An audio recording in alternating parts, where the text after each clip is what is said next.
다음날 0시, 효력 시작도 다음날 0시, 다음날 옆 가게가 조용해야 된다.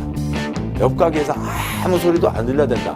그럴 가능성은 없잖아요. 기본을 탄탄히 다지시고 그다음에 용어에 빨리 익숙해지시면 그러니까 문제 푸시는데 큰 어려움은 없겠습니다.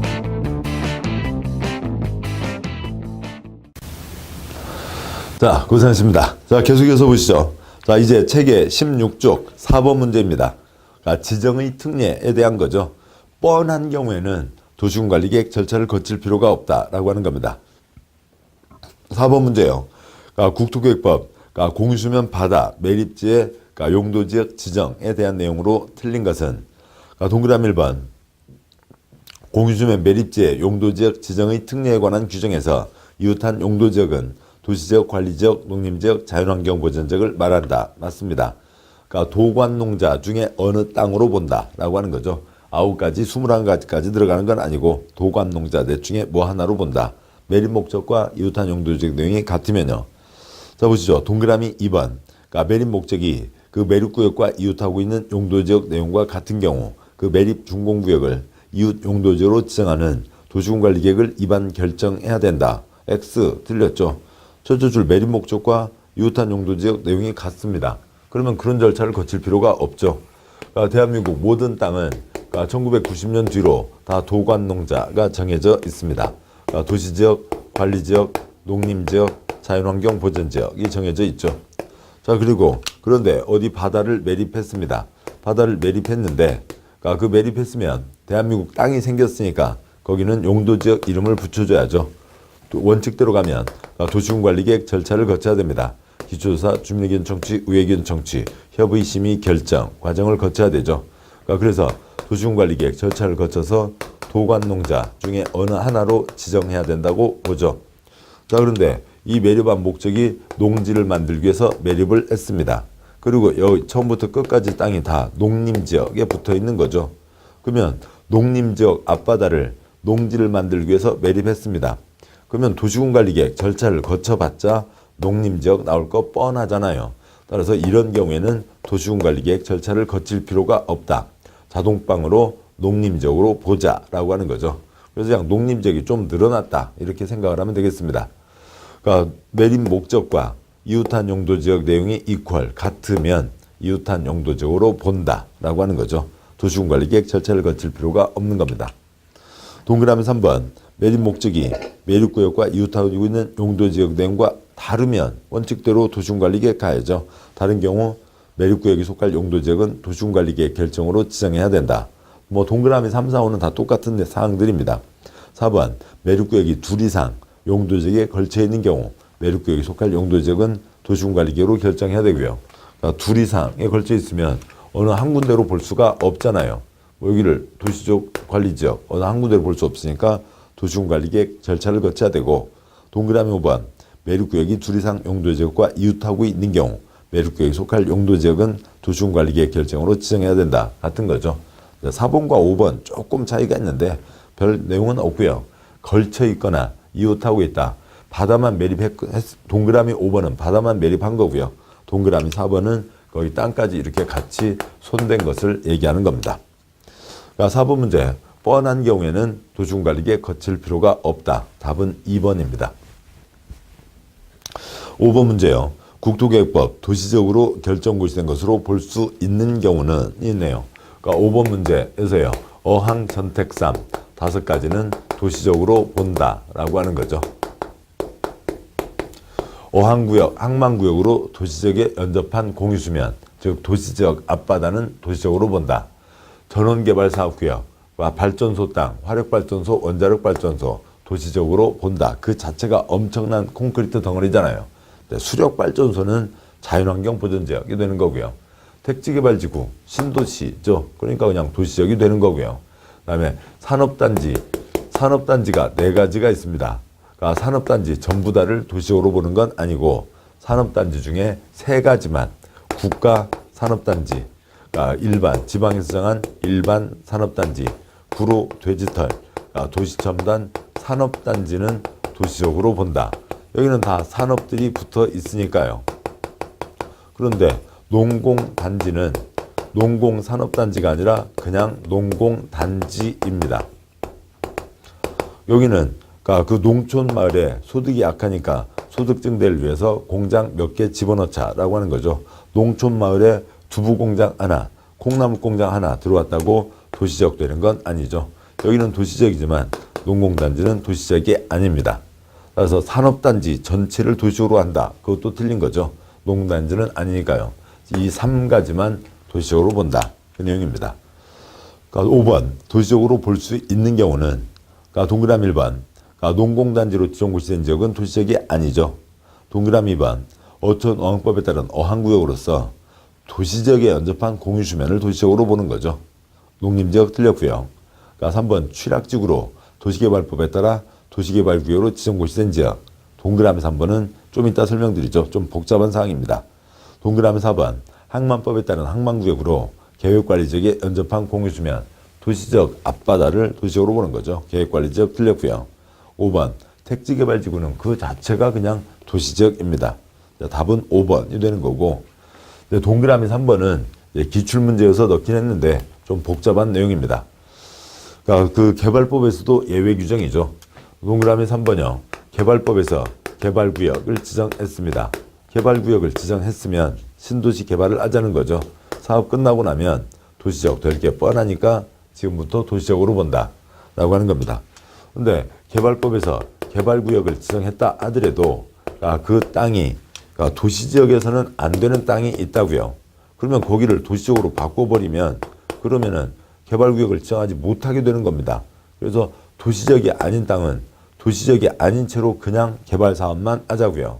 그런 예로 취락지구와 그 다음에 도시적 밖에 지정한 지구단위계획구역이 있습니다.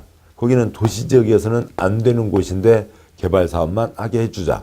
그럼 거기는 도시적으로 바꾸면 안 되죠. 취락지구의 개발구역이면 도시적이 아닌 겁니다. 도시적으로 바꾸지 않는다. 이런 이제 다른 구역, 개발구역이 좀 그러니까 내용을 이제 그리실 수 있어야 되고, 도시적으로 바꾼다, 자동방으로 바꾼다라고 하는 말도 이해를 하셔야 되는데, 거기에다가 또 그거에 대한 예외 규정이잖아요. 그래서 좀 귀찮은 내용입니다. 아무튼 동그라미 3번 틀린 거죠. 도시지역에서는 안 되는 땅은 그대로 도시지역이 아닌 채로 도와주자, 개발 사업을 하자라고 하는 겁니다. 아무튼 3번은 복잡하다 치더라도 어항 전택3 택지개발지구 신도시 땅은 당연히 도시지역이 되는 거죠. 답은 5번입니다. 다음에 6번 문제요. 용도지역 지정과 특례에 대한 내용으로 틀린 것은 동그라미 1번 산업입지법 규정에 의한 산업단지로 지정 고시한 지역은 도시적으로 본다. 산업단지 X역, 산업단지 4가지 다는 안 되고요. 농공단지를 뺀 3가지만 도시적이 되는 거죠. 동그라미 1번이 틀렸습니다.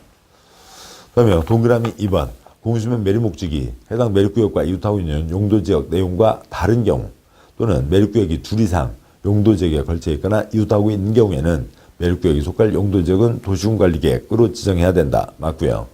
3번 항만법에 지정된 항만구역으로 도시지역에 연접한 공유수면은 도시적으로 본다. 맞고요. 4번과 5번은 둘 다 관리지역이 초점이죠.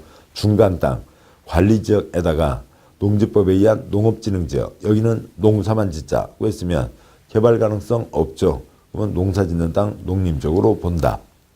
5번 관리지역 안에 산림 중 보전산지로 지정고시된 지역은 농림지역 또는 자연환경보전지역으로 결정고시된 것으로 본다. 맞죠?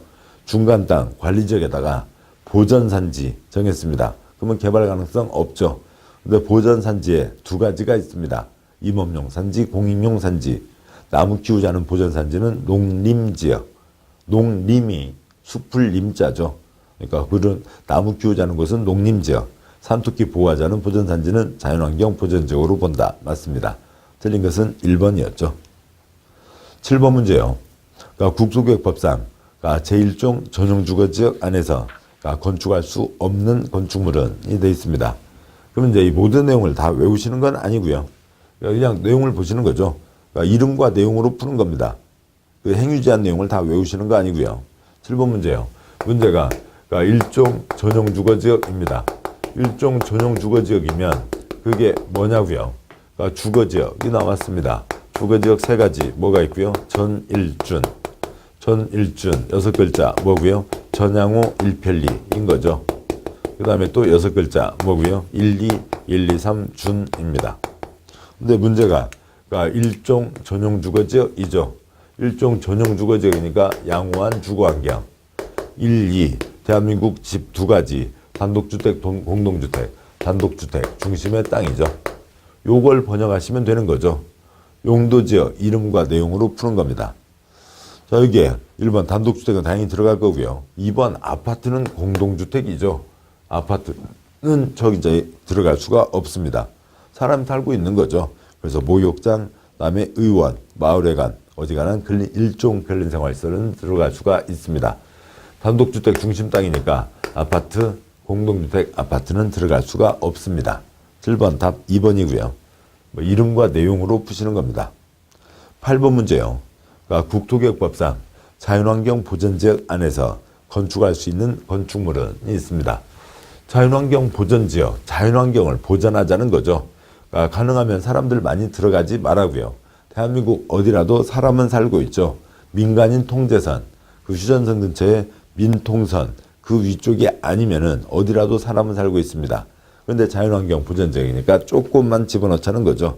들어갈 수 있는 것은 1번 교정 군사시설, 교도소, 2번 의료시설, 병원, 3번 종교시설, 4번 묘지 관련시설, 5번 교육연구시설 중 초등학교. 사람은 살고 있잖아요. 아이들은 배워야죠. 그래서 초등학교는 허용됩니다. 초등학교와 농어가주택 2가지가 허용되는 거죠. 초등학교가 허용됩니다. 이런 거는 다 외운다기보다도 그 용도지역 지정에 따르는 건축 용도 제한, 어느 지역에는 뭐를 지을 수 있다 없다라고 하는 큰 표가 있고, 이제 그 기본서에 있었던 거였죠. 그거에 대한 기본적인 가닥으로 푸시는 겁니다. 9번 문제요. 국토개혁법상 용도지역, 용도지구안에서의 건축물의 건축 제한 등이 개별 법률에 의해야 하는 경우가 있다. 각 경우와 그 근거 법률에 연결이 옳게 된 것은 있고요. 좀 아주 세부적인 사항이고 좀 처음에는 까다롭습니다. 자, 보도록 하시죠. 여기는 뭐냐면 이 건축 용도 제한에 대한 특례 사항인데요. 자, 이쪽을 가서 보도록 하시죠. 이쪽 보시면 건축 용도 제한이 있습니다. 국토개혁법 시행령으로 정했어요. 국토개혁법 시행령으로 정해서 뭐 예를 들면 농림지역에 공장 집어넣을 수 없다 등등이 있습니다. 시행령이니까 대통령이 정한 거죠. 대통령령입니다. 대통령령이니까 전국 어디든 규제 내용이 같게 되는 겁니다. 이제 그렇게 해서 정해놓은 게 있는데, 그런데 특별한 경우가 있다고요.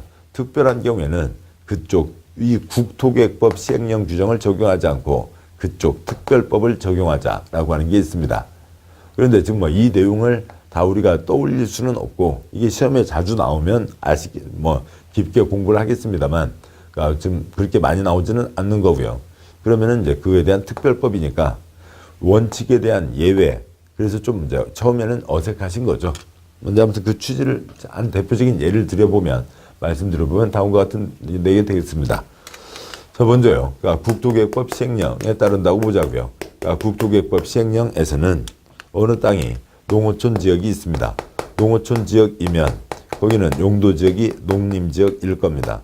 농림지역에는 농어가 주택과 정미소 등은 들어갈 수가 있지만 거기에 삐쭉삐쭉 연탄공장 그런 거는 들어갈 수가 없게 되어 있습니다. 당연한 내용이죠. 농림지역에 연탄공장 말이 안 되잖아요. 자, 그런데 그 근처에 다른 농어촌 마을이 있습니다. 농어촌 마을이니까 농림지역이겠죠. 농림지역이니까 농어가 주택과 정미소는 허용되는데, 여기 이제 할머니들이 적극적으로 나서셔서 네, 군청에도 방문을 하고 이러저러한 기관에도 방문을 했습니다. 그러니까 우리들 마을회관에 앉아서 맨날 텔레비전만 보고 있는데 그것도 이제 지겨워요. 텔레비전 봐봤자 맨날 그 재벌집 그 시어머니들 며느리 잡는 것만 나오고 그런 거 싫다고요. 그래서 우리들 이러저러한 부업을 할 테니까 그걸 좀 할 수 있게 도와주죠. 그래서 육아 공장을 하나 만들어서 그 육아 부수개 있잖아요. 찹쌀떡 튀겨서 겉에 조청이나 꿀 묻혀서 튀밥 붙여놓은 거예요. 그거 해서 도시 사람들에게 팔면은 우리 소득도 늘고 손주 새끼들 오면은 좀 도와도 주고 용돈도 주고 우리도 그렇게 일 좀 하게 해주세요. 그런 거 없어요? 하는 법들을 찾아봤습니다. 아, 그럴 수 있다고요. 그래서 농촌마을에 농공단지라고 정해서요. 그 농공단지라고 정해서 거기에다가 조그만 육아공장 하나 지을 수 있게 했다고요. 그래서 육아공장 하나 지었습니다. 그래서 할머니들 즐겁게 일들 하고 계세요. 좋은 일이에요? 나쁜 일이에요? 좋은 일이죠. 좋은 일입니다. 뭐 그리고 이제 6시 내 고향 나와서 우리 육아 많이 사가세요 광고도 하고요. 좋은 일입니다. 근데 이 좋은 일을 뭐라고 부르냐고요.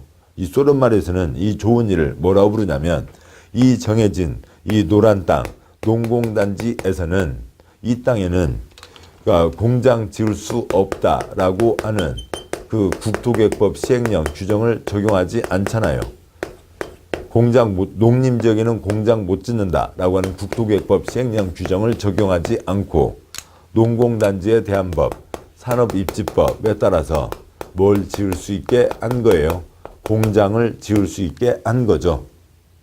지금 이 과정을 또 더 줄여서 농공단지에 대해서는 국토계획법 시행령 규정을 적용하지 않고 산업입지법이 정하는 바에 따른다.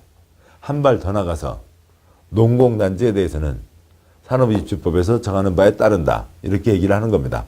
그래서요. 그 취지는 아시겠죠? 소련말은 소련말이고 그 기본 취지는 아시는 겁니다. 그래서 이런 특별법을 적용한다. 그런 특례가 있다고요. 한 발 더 나가죠. 모든 걸 다 외울 필요는 없고 외울 수도 없고요. 그 기본 취지를 잡아가시자고요. 다른 걸로 보겠습니다. 어디 땅이 농림지역이에요. 어느 땅에 농림지역이 있습니다. 자, 그러면은 그러니까 농림지역이면은 그러니까 농업과 임업 등등을 하잖아요. 그래서 국토계획법 시행령에 따르면 그러니까 이 땅에서는 그러니까 농업도 해야 되고 그러니까 임업도 해야 되고 그다음에 축산업도 해야 되고 또 아니면 그와 비슷한 수준의 어업도 해야 되고 그런 것들을 골고루 할 수 있게 정해놓은 땅이 있습니다. 그런데 어느 땅이요? 농림지역인데 거기는 지금 여기는 김제평야예요. 또 농림지역인데 여기는 가평의 잣나무 단지입니다. 또 어디가 농림지역인데요. 여기는 대관령 그 양떼 목장이에요.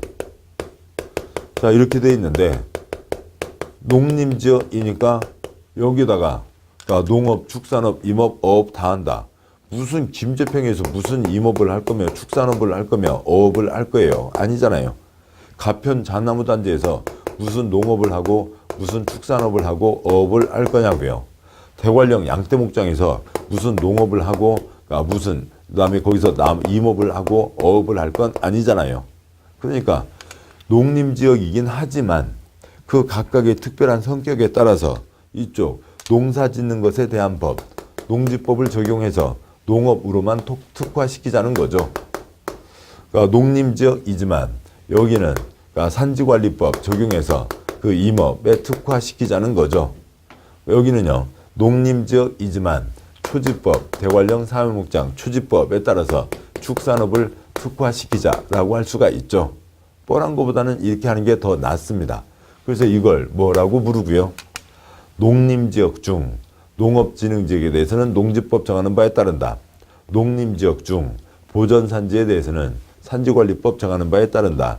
농림지역 중 초지에 대해서는 초지법에서 정하는 바에 따른다. 특별법을 적용한다. 이렇게 표현을 하는 겁니다. 이제 이런 그다음에 또 이제 자연환경 보전지역도 또 이런 세트가 가는 겁니다. 그래서 뭐 딱 4번밖에 안 나왔고요. 많이 나온 거 아니지만 그 기본 취지를 한번 그림을 그려 보시자고요. 이걸 외워서 어디 뭐 설 명절 때, 추석 명절 때 그 만난 그 오촌 당숙에게 이걸 설명해야 되는 건 아니잖아요. 그냥 우리 시험에서 맞추면 되는 겁니다. 그래서 결론은 먼저 해설을 보고 가시죠. 정답 9번 문제 해설이요. 동그라미 건축 용도 제한의 원칙. 용도지역에서 건축물 그 밖 시설의 용도 종류, 규모 등의 제한에 대한 사항은 국토계획법 시행령, 대통령령으로 정한다. 그런데 건축 용도 제한의 특례. 다음의 경우에는 국토계획법 시행령 규정을 적용하지 않고 해당 특별법에 적용한다. 1번 농공단지는 그쪽 법. 2번 농림지역 중 3가지는 그쪽 법. 3번 자연환경보전지역 중 5가지는 그쪽 법을 적용한다. 라고 되어 있는 겁니다. 이걸 바탕으로 하고 문제를 보시죠. 9번 문제. 그러니까 기억번. 농공단지는 그쪽 법인데 그게 산업 집적 활성화 공장 설립, 공장 만들자는 법이 아니고요. 농어촌 소득증대 육아 공장 하나 넣어주자는 거죠. 산업 입지 및 개발에 관한 법률입니다. 법 이름이 틀렸고요. 동그라미 니은번. 농림지역 중 농사짓자는 땅은 그 농사짓는 법. 동그라미 디귿번. 농림지역 중 보전산지는 산지관리법이어야죠. 그 다음에 대관령 삼양목장이 초지법인 거고요. 디귿이 틀렸고. 다음에요. 그러니까 리을, 미음, 비읍이 있는데 그러니까 자연환경 보전지역 중 상수원 보호구역은 우리가 말씀드리니까 수도법 맞고요. 그러니까 미음, 자연환경 보전지역 중 지정문화재, 그러니까 천연기념물 그 보호구역에 대해서는 문화재보호법입니다. 문화재를 사람들이 관광 이렇게 가서 보기는 아십니다만, 그러니까 여행을 가시기는 하십니다만 거기는 관광단지 그러니까 뭐 이렇게 마시고 막 흥청망청 이런 게 아니잖아요. 거기는 문화재보호법에 따릅니다. 미음과 비읍 묶어서요. 그러니까 자연환경 보전지역 중 지정문화재 천연기념물 보호구역에 대해서는 문화재보호법에 따른다. 그래서 답은 4번이 되는 거죠.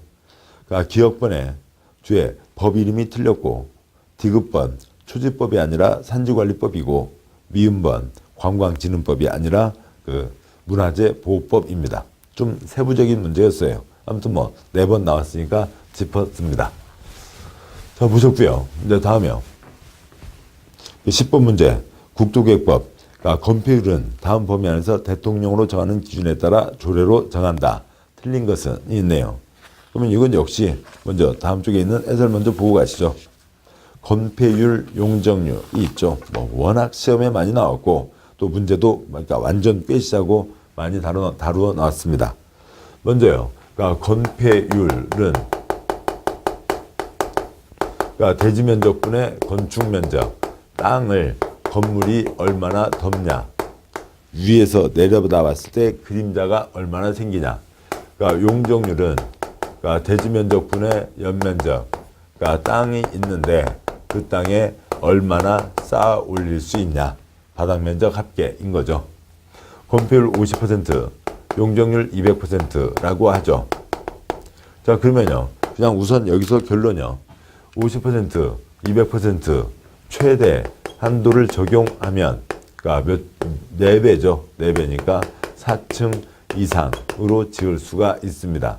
4층 이하 X요. 이하가 아니라 4층 이상으로 지을 수가 있습니다. 이것만 갖고 4문제가 나왔습니다. 자, 그런데요. 왜 이런 결론이 나오게 되는지를 보도록 하시죠. 50%는 땅 면적 1000이라고 하면 반절이니까 500까지.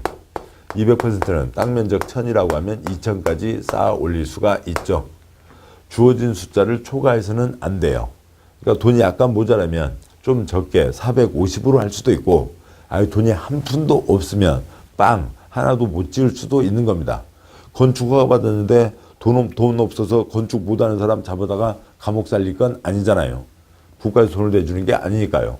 그래서 이 숫자를 초과하지 않으면 되는 겁니다. 그러면 500 초과하지 않으면 되니까 빵, 10, 100, 450, 499, 500까지 지을 수 있는데 그 모든 경우를 따지면 이 두 가지가 만나면 한도 끝도 없이 많은 경우가 생기게 되는 거죠. 그래서 그걸로는 시험에 낼 수가 없다고요. 주어진 최대 한도를 적용하면 즉 500으로 특정을 하고 다 은행 대출 받아서 아니면 돈이 많은 사람들이라고요. 그래서 500으로 짓는다고 하고 또 2000으로 짓는다고 하면 얼마를 지을 수 있냐라고 하는 거죠. 면적을 특별히 정했습니다. 최대 숫자로 정한 거죠. 그러면 어떻게 짓게 되냐고요. 땅이 있습니다. 1000짜리 땅이 있는데 거기에 건축물 그림자 500으로 해서요. 건물을 쌓아 올리게 되는 거죠. 건물을 쌓아 올리게 되는데 얼마까지 쌓아 올릴 수가 있다고요? 2000까지 쌓아 올립니다. 반드시 올리면 4층이요. 그 다음에 뼈 조각이 올리면 5층, 6층 올라갈 수 있죠. 500 그림자로 2000을 쌓아 올리는데 3층으로 만들 수는 없죠. 최대를 적용한다고 했으니까요. 그겁니다.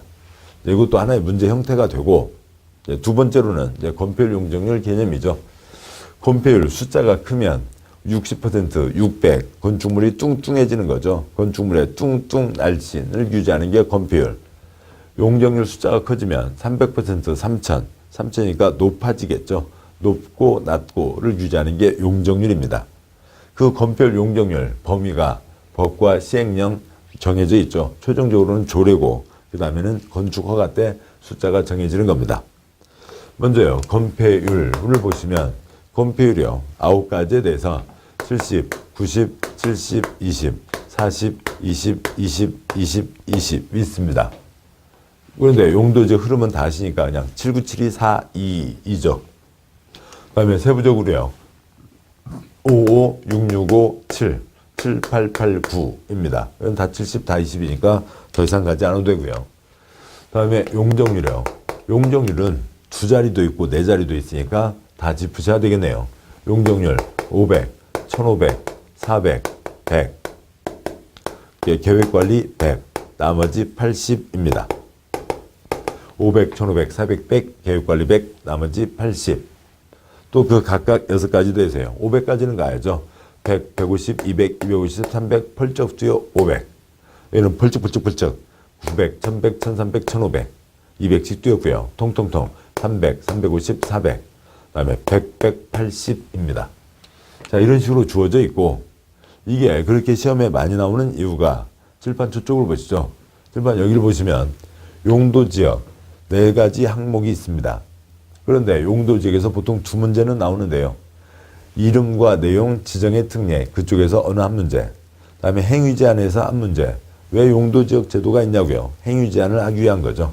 행위제한을 하는데 아까도 문제에서도 보셨듯이 건축 용도제한은 너무 복잡하잖아요. 너무 복잡하니까 이거는 그렇게 다 외우라고 출제하지는 많이 출제하고 있지는 않습니다. 그러면은 행위제한에서 한 문제가 나와야 되는데 여기서 자주 안 나오니까 여기서 그렇게 나오는 거죠. 용도적 제도가 있다. 그게 뭐 하려고 있는지를 아시냐. 그것 때문에 그렇게 숫자가 많이 나오고 있는 겁니다. 이제 이거에 대한 것들이 계속 이어지는 겁니다. 다시 앞쪽 와서요. 19쪽에 10번 문제를 보시죠. 건폐율 틀린 것은 동그라미 1번 그냥 숫자만 쭉 쓰시면 되죠. 797, 4, 2. 그러니까 주거지역 70, 상업지역 90, 공업지역 70이죠. 60 틀렸고요. 녹지지역 20, 농림지역 20입니다. 그러니까 3번이 틀렸고요. 그 다음에 11번 문제요. 국토계획법 제한 용도지역별 건폐율 최대한도가 높은 지역부터 낮은 지역 순으로 나열한 것은 6번. 그러면 문제 옆에 797, 4, 2를 쓰시고요. 일반 상업지역 근유 1, 중 7, 8, 8, 80입니다. 그 다음에 니은번역 근린상업지역 상업지역의 근유 1중 7, 70이죠. 디귿번 2종 일반주거지역 1, 2, 1, 2, 3, 준 5, 5, 6, 6, 60입니다. 리을번역 3종 일반주거지역 1, 2, 1, 2, 3, 준 5, 5, 6, 6, 5, 50이죠. 그래서 80, 70, 60, 50 그 순서대로 되어 있네요. 답은 1번입니다. 12번 문제요. 국토계획법 용도지역 안에서 용적률 최대한도의 범위가 다르게 규정되어 있는 것은 용적률 문제니까 500, 1500, 400, 100, 계획관리 100, 나머지 80은 우선 문제 옆에 쓰시고 다음에 짚어가 보시자고요. 동그라미 1번 보전관리지역, 관리지역, 계생보이죠. 뭐 주상공 녹계 생보 농자로 가셔도 되고 아니면 주상공 녹계 생보 농자로 끊으셔도 되고요. 아무튼 그 흐름은 저희가 좀 여기서는 편하게 정해도 되겠습니다. 주상공 녹계 생보 농자, 보전관리 80, 2번 생산관리 80, 그다음에 계획관리 100, 농림지역 80, 자연환경보전지역 80이죠. 요것만 써놓으시면 되는 거고요. 또 이걸 해놓고 보니까 칠판 이쪽을 보시면 주상공, 녹계, 생보농자가 있죠. 생보농자는 한 덩어리로 20%, 80%입니다. 그러니까 보전 용도 짧게 지으라는 거죠. 녹계는 숫자가 복잡하게 달라지는 거죠. 그래서 결국은 주상공, 녹계, 생보농자. 생보농자는 한 덩어리고 같은 비슷한 땅이고 녹계는 다르다. 그것만 갖고도 풀 수가 있겠네요. 그러니까 생보 농자. 그러니까 동그라미 2번 생, 동그라미 1번 일보, 그다음에 4번에 농, 그다음에 5번에 자. 생보농자는 한 세트니까요. 답은 3번. 13번 문제요. 국토계획법 용적률 최대 한도가 높은 지역부터 낮은 지역 순으로 바르게 나열한 것은 아이고 복잡합니다. 그래도 저는 좀 양심이 있어서 똑같은 것만 순서를 바꿔놨어요. 예전에 어느 한 문제는 동그라미 1번에 5개, 동그라미 5번에 5개가 그게 다 다른 거였어요. 그러면 25개를 다 찍어봐야 문제를 풀 수 있는 그런 경우도 있었다고요. 그건 뭐 너무 심한 때였었고. 자, 보시자고요. 그러면 뭐 동그라미 1번이나 5번 어느 하나를 찍어서 보시면 되는 거죠. 그러니까 메모하시기 편한 곳이 동그라미 5번이니까 5번에다가 찍어서 보시자고요. 하나를 정해서요. 5번 정해서 1번 정해도 마찬가지고요. 동그라미 5번으로 가보겠습니다. 아래 빈 공간이 있으니까요. 준 주거지역이요. 문제가 지금 13번 문제가 용적률이죠. 용적률이니까 요건 쓰시고 500, 1500, 400, 100, 계획관리 100, 나머지 80은 쓰시고 그 다음에 동그라미 5번 준 주거지역입니다. 찍을 것도 없이 가장 센 500이죠. 1, 2, 1, 2, 3준 100, 150, 200, 250, 300, 500. 그 다음에 그러니까 2종 일반 주거지역이요. 2종 일반 주거지역 1, 2, 1, 2, 2죠. 100, 150, 200, 250, 250입니다. 그 다음에 일반 공업지역이요. 일반 공업지역 전 1준 300, 350, 350이죠. 그 다음에 농림지역이요. 저 아래 생보농자 얼마고요? 80. 자연녹지지역. 녹지지역에 100, 180이 있죠. 자생보 100, 180. 자연녹지 100입니다. 그래서 동그라미 5번에다가 그 기본가 정해져 있는 숫자들을 쓰고 그다음에 그 순서대로 열거되어 있는 거 보시면 되잖아요. 준주거지역이 가장 크니까 3번과 5번. 그다음에 일반공업지역이 350이니까 동그라미 3번. 일반공업지역이 답이 되는 거죠. 답은 3번입니다. 하나를 정해서 쭉 쓰시면 되고요. 아무튼 이걸 문제 옆에 쓰고 가시는 게 가장 기본입니다. 14번 문제요. 국토계획법 용도지역에 따른 건폐율 용적률 최대 한도를 순서대로 바르게 연결한 것은 건폐율과 용적률이 다 나옵니다. 그러면은 아무리 그래도 그렇지 양심은 있을 거잖아요. 건폐율 9가지, 용적률 9가지를 갖고 문제를 내는 거지. 건폐율 21가지, 용적률 21가지, 42가지를 동시에 다 하라. 그걸 어떻게 1분에 풀겠어요? 그렇게 내지는 않을 겁니다. 보시죠. 뭐 이게 익숙한 거니까 이 순서로 가는 거니까 건폐율부터 먼저 쭉 짚어보시죠. 동그라미 1번 주거지역 70이잖아요. 동그라미 1번은 그냥 틀렸습니다. 동그라미 2번 상업지역 90 맞죠? 3번 녹지지역 20 맞습니다. 4번 계획관리 40 맞고요. 5번 자연환경보전지역 20 맞습니다. 다시 이제 용적률로 가죠. 동그라미 1번은 애당초 틀렸으니까 보실 거 없고 상업지역 1500이잖아요. 1200 틀렸고 3번 녹지지역은 100이죠. 80 틀렸고 4번 계획관리지역 100이죠. 맞습니다. 5번 자연환경보전지역 80이죠. 그래서 60 틀렸고요. 그래서 맞는 것은 4번이 됩니다. 797이 4, 2, 500, 1500, 400, 계획관리 100, 계획관리 100, 나머지 80. 이건 꼭 잡아주셔야 됩니다. 자, 고생하셨고요. 계속 가시죠. 15번. 그러니까 대지면적 1000제곱미터에 그러니까 건폐율 50%, 용적률 250%가 허용된다고 하자. 건폐율 용적률을 최대로 적용할 경우 이 건축물의 최소 층수는 그냥 그대로죠. 50%에 200%면 4층 이상, 50%에 250%면 5층 이상이 되는 거죠. 최소 층수가 5층 이상이니까 최소 층수는 5층이 됩니다. 답은 3번이 되는 거죠. 그럼 이제 이 계산식을 다 해도 되겠지만 계산식 하지 않아도 된다는 건 아까 말씀드렸습니다. 그래서 15번 문제가 답 3번 5층이었고 자 여기까지 해서 용도지역 내용을 보셨습니다. 자 다음에요. 이제 용도지구 내용이 이어지긴 하는데요. 뭐 시간이 좀 아직 좀 더 그 우리 공부 기본 1시간으로 봤을 때 그 타임으로 봤을 때 좀 여유는 있습니다만 용도지구가 이제 크게 하나 끝났고 그다음에 용도지구, 용도구역 등등으로 내용이 이어지게 되니까 조금 당겨서 미리 좀 쉬도록 하시죠. 잠깐 쉬고 그다음에 용도지구 이하 내용들을 보도록 하겠습니다. 수고하셨습니다.